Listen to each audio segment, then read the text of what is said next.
Okay, so in chapter 18, it is about financial statement analysis. The first learning objective is to identify the need for the tools of the financial statement analysis. Sometimes we need to compare informations across different bases, right? So I could compare one company last year's performance with this year's performance. Okay, so we are comparing the same company. We focus on the same company, but over years, right? So we call that intro company. Okay, that's called the intro company. That means it's within the company. Okay, within the company, you compare current year's performance versus previous year's performance. It could also happen between different companies. So when I'm comparing two companies, my competitors, right? Like Apple's would compare with Google, right? Things like that. That's called inter company. So you compare between, okay, two companies. So intra company basis, this is within a company. Inter company basis, this is between two companies, okay? Or maybe among many companies. So, and also you could also compare to the industry average, right? Industry averages, right? So just like you are in the class, right? You could compare to yourself, like last semester you get a GPA 3.0. This semester you get 4.0, right? So you focus on self, you compare over the time, you know that you are progressing, right? You can also compare to your competitor. Let's say there's another student who is also got good marks, but you want to compare with that student, right? So you compare between two persons. You can also compare to the class average, right? So you just want to know that how am I doing compared to the average of the class, right? So the same idea, the company can focus on himself, compare all the years, right? And it can compare with other companies, competitors, and they can compare to the industry average, okay?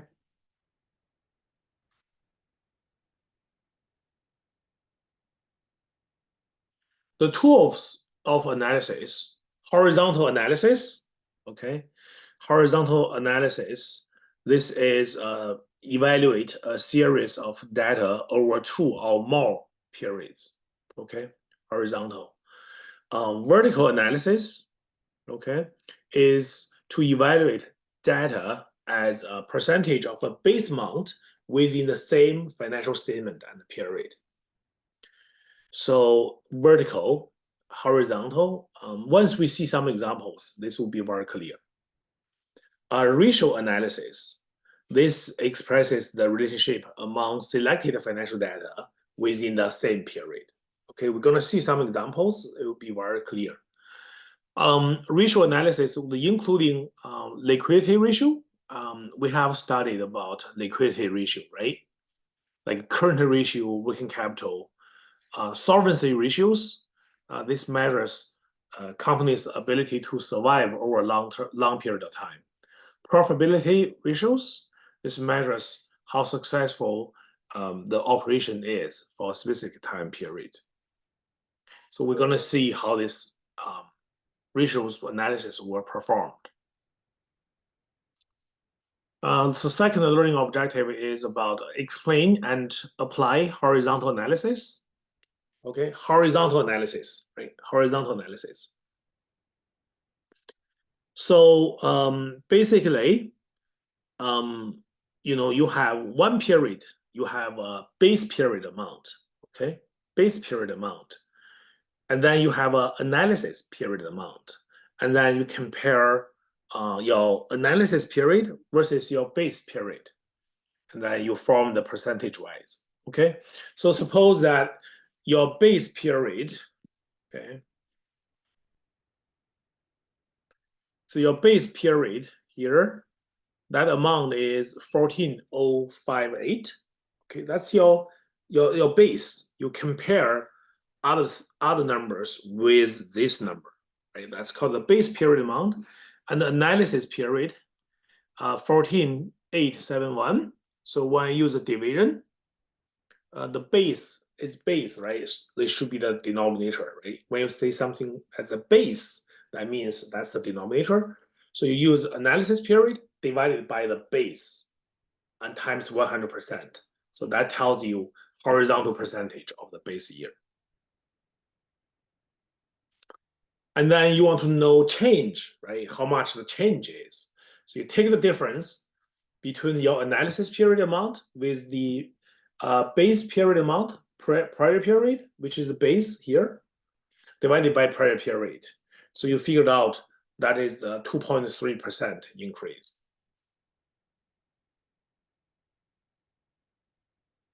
So in this example, it is the analysis on the balance sheet.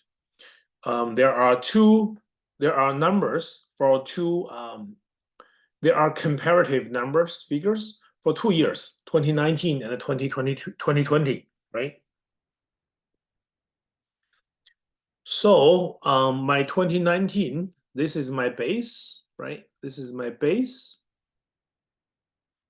So I can see that compared to my analysis, right, is 2020.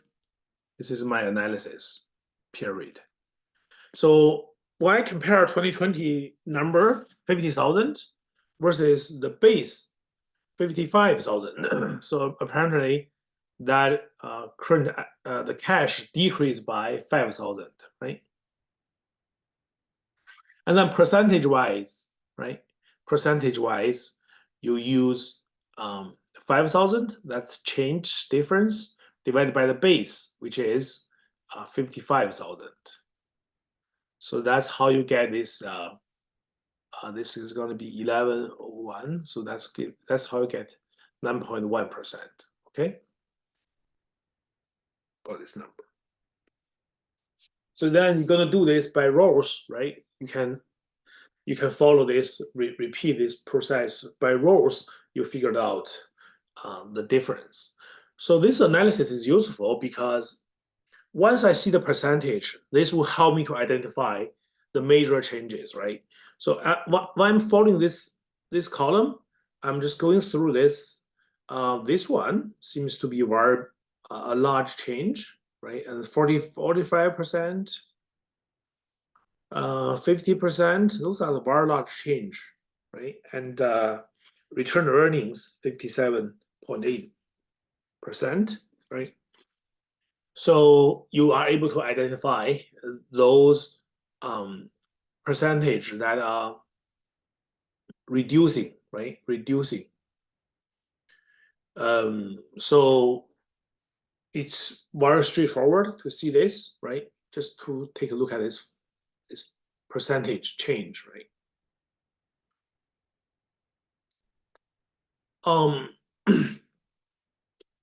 This is horizontal analysis on the income statement.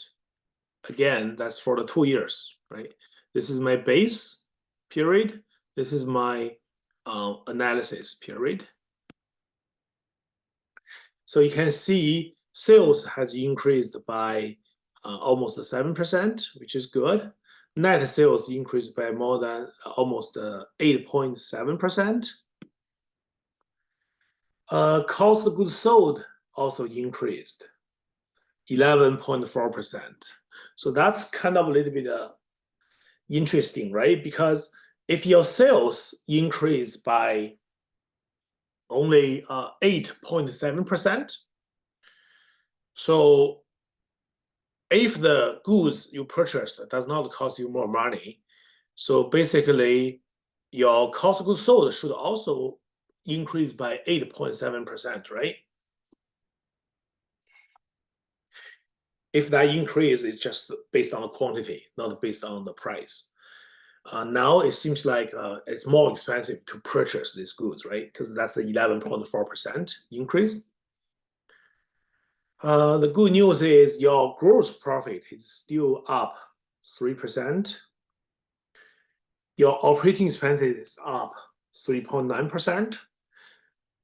Okay, and your profit from the operation is up by 1.3%, which is $2,000. Okay, $2,000. So you can see that when you laid out the horizontal analysis, it is useful, right, to see, what does this numbers mean, right? What does this numbers mean? Learning objective number 3. This is about explain and apply vertical analysis. So vertical analysis, you focus on one company, okay? If you analyze balance sheet, normally this base amount is the total asset. If you analyze income statement, normally this base is revenue or net sales. Okay.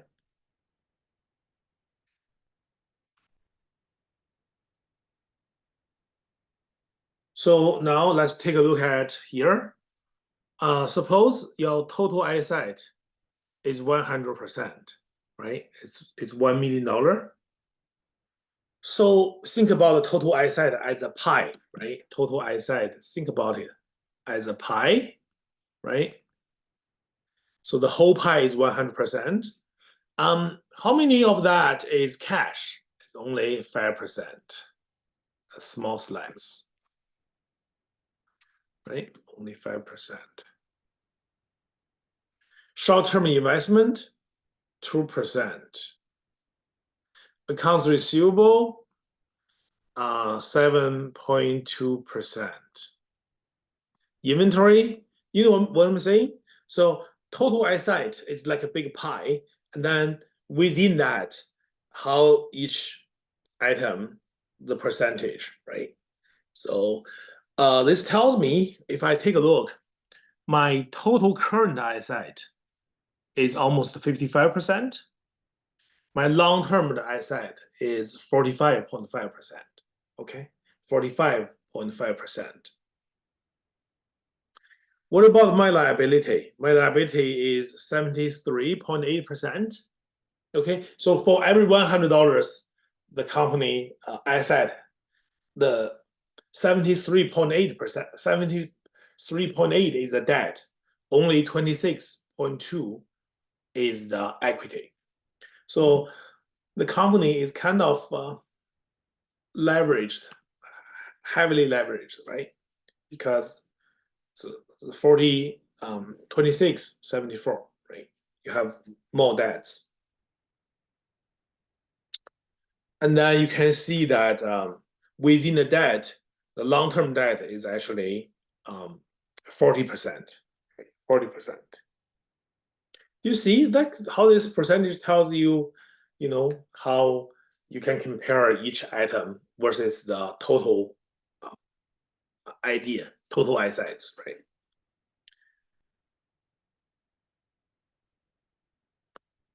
The vertical analysis also could do an intercompany comparison. So I'm comparing two companies, National Tire, Canadian Tire. Okay. So I want to compare the percentage of asset, right? So if you don't take a look at this percentage, you'll be like, okay, if you see the dollar amount, okay, so that's 545,000 current asset, and this other company has 10,000, right, millions. This company is much. This one is a small company, right? This one is a large company, right? Even public listed company, Canadian Tire. You think about this. This is in thousands, right? This is in millions, and this company is much bigger than this company, right? So, but interestingly, that National Tire has higher percentage of cash compared to Canadian Tire, right? So if you think about the total asset, right? National Tire would have higher percentage of the total asset as current asset, right? And take a look at this.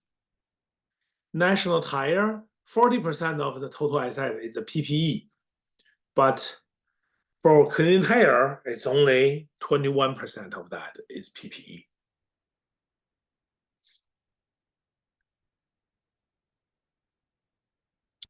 And what's the big difference here is the goodwill intangible asset, right? Goodwill intangible asset for small company is very small, right? For small company, the goodwill, right, will be very minimal. But take a look at Canadian Tire, right? The bigger companies, the goodwill will be larger, right? So 5.5% compared to 11.6%. Let's see about the debt level. It seems like this small company even have more debt, 73.8% versus Canadian Tire, 71.4%.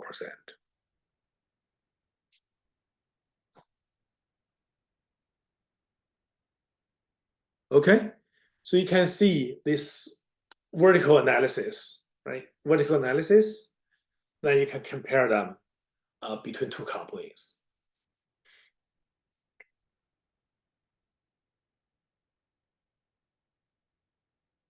This is the income statement. This is the income statement. So we are comparing net sales, right? So if you see net sales is 100%, right? So when I compare the 2 years with one company, right? National Tire, when compare the 2 years, 2020, 2019, I want to see the gross profit, right? The gross profit. So the gross profit has decreased from 32.5 to 30.8%, right? So that's the bad news. So your gross profit decreased. That's not good news, right? That's bad news. And you can see that the profit from operation also decreased. Usually the profit from operation is 8.5%. Now it's 7.9%.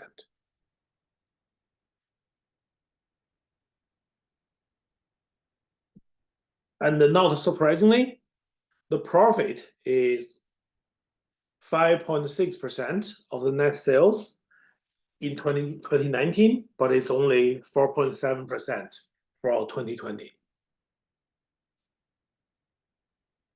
Okay, does all this make sense? Anna and Pekka, does this analysis make sense? Yeah.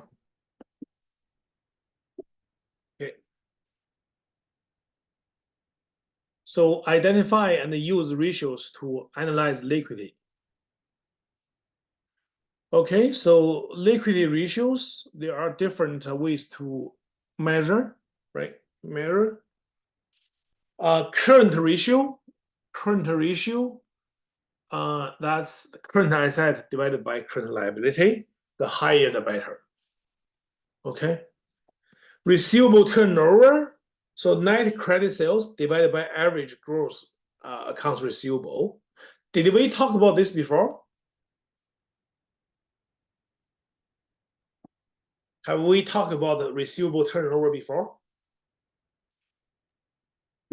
I think we have seen it in Wiley, but I don't think you have explained it. Okay, I see. So you use net credit sales. Remember, sales can be cash sales. That's the time people just give you cash to buy things from you, right? But sometimes people will pay their credit card, right? Sometimes people will just owe you money for some time, right? So the credit sales divided by the average gross accounts receivable. So this is not the net accounts receivable. So the gross accounts receivable minus allowance for doubtful account, that is your net accounts receivable. But in this case, you have to use the average gross accounts receivable by taking the average of the opening and ending balance of the gross accounts receivable. Let's say this one, let's say it's suppose 30, okay? And then the collection period. Collection period, you use 365 divided by the number of time of collection, 30. So normally it takes you 12 days, right, to collect the accounts receivable. The lower the better, right? You don't want to take too much time. You don't want to take too long to collect the accounts receivable because otherwise you're going to have cash flow problems.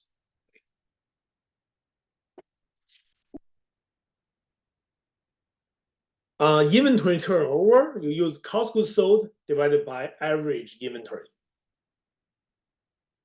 Suppose the average inventory, this is 4, right?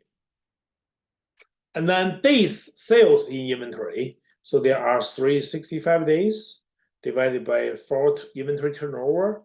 So on average, it takes 91 days to sell the entire inventory. You are able to sell 4 times of that, okay, every year. So this would be the liquidity ratios. Solvency ratios, right? Solvency ratios deals with company's ability to survive for a long term period. So first you use debt to total asset, total liability divided by total asset. Interest coverage, okay? Your profit plus interest expenses plus income tax expenses.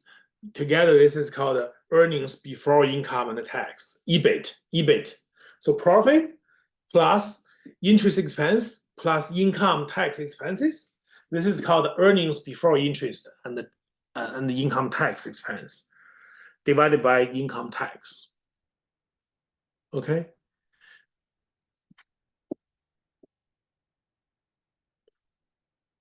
Okay, so identify and use ratios to analyze profitability. So you have gross margin, gross profit margin. You use gross profit divided by net sales. Profit margin, you use net profit divided by net sales. Asset turnover, net sales divided by average total asset. Return on asset, so profit divided by average total asset. Return on equity, profit divided by average shareholders' equity. Earnings per share, profit minus the portion goes to the preferred dividend, and then divided by the weighted average of common shares. Price earning, so you use the market price per share divided by earnings per share. Payout, use cash dividend divided by profit. Okay, so I not remember, have we seen this before?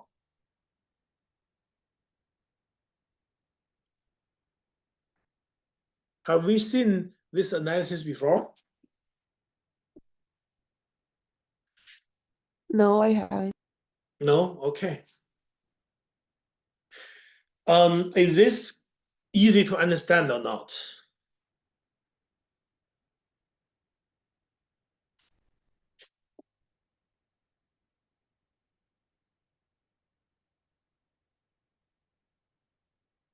So in the you don't have to memorize everything, right? In the final exam, I would allow you to take like some a piece of paper, like half page, with notes on both sides. You can write down some cheat sheet.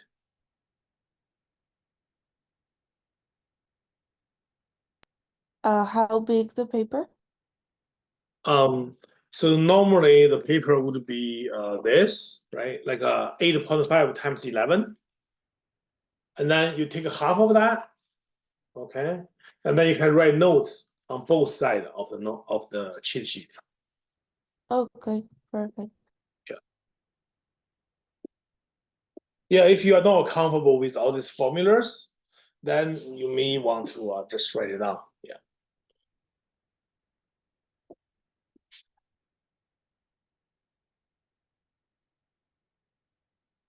Okay, so that's what I'm going to talk about the chapter 18.